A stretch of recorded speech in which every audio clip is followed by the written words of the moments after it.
Let's dive into what I think is one of the biggest economic stories of the year, Swiftonomics, the Taylor Swift economy, also known as Swiftflation, the increase in consumer spending when the Eras Tour hit cities in the U.S. and abroad. We have seen that. Economists at Morgan Stanley, for instance, estimated the Eras Tour could add nearly $9 billion to U.S. GDP consumption growth in the third quarter. Our next guest out with a new book detailing the cultural impact of Taylor Swift. Joining us here on set is Rob Sheffield, author of Heartbreak is the National Anthem, How Taylor Swift Reinvented Pop Music, also a Rolling Stone contributing editor.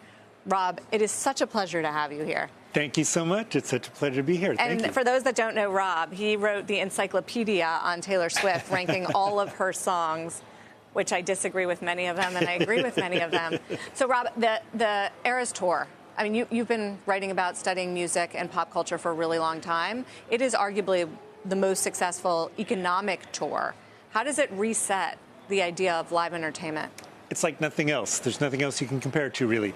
Last year, it was the biggest grossing tour. However, it was a bigger grossing tour than the number 2 and number 3 put together. Number 2 and 3 were Beyonce and Bruce Springsteen. Taylor Swift's tour outgrossed the combination of them. Why is that? What is it for people that don't get it? It's become the phenomenon, not just the show itself, but the whole phenomenon that goes from town to town, and she takes over a town. I loved when she went to Dublin and U2 left her note saying, please leave some of it standing. That's essentially what happens. This small nation invades and spends money and spends time in that town. So, I mean, one of my questions is, what does she do next? How does she top this? I have no idea. Nobody knows how she can top this, but the question is, how are other artists who are on tour, how are they going to rise to this challenge? Are they going to rise to this challenge? It's kind of Can they? It's hard to say. When Bruce Springsteen started in the 70s, people thought, well, what, are we all going to have to do 3-hour shows now? She's just raised the bar for everybody. One thing that I appreciate about your work is that you have been writing about Taylor and about her music but well before it was even critically acclaimed as it is now. So what did you see? For Taylor, in the very beginning, you could tell that she was somebody who was really thinking long-term in terms of music history. She wanted to be one of the all-time great artists. She wanted to be on the level of the Beatles or David Bowie, who my last 2 books are about. She wanted to be up there with Prince or Springsteen. She wanted not to be a pop star where people are talking about what she did last year or the year before. She wants to be an all-timer.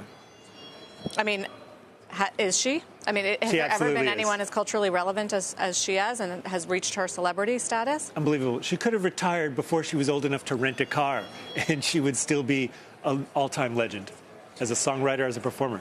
I wonder how you balance her influence on live music versus recording and royalty and masters and Scooter, and whether or not she's empowered other artists to be as assertive about ownership over time. Absolutely. She's gotten people thinking about things like that. Young songwriters tend to come in really naive about concepts like that. They don't really know the business of it. Particularly publishing is something they come in really unaware about. And she's really encouraged younger artists to think in terms of protecting their work, protecting their vision in terms of stuff like that. And are labels making it easier for new artists in that respect? Labels are making it harder. Labels are introducing items in contracts that prevent them from, say, re-recording all their songs. Exactly. Having been burned once. Yes. Taylor has raised the idea for what artists can push for and ask for, and labels are definitely pushing back.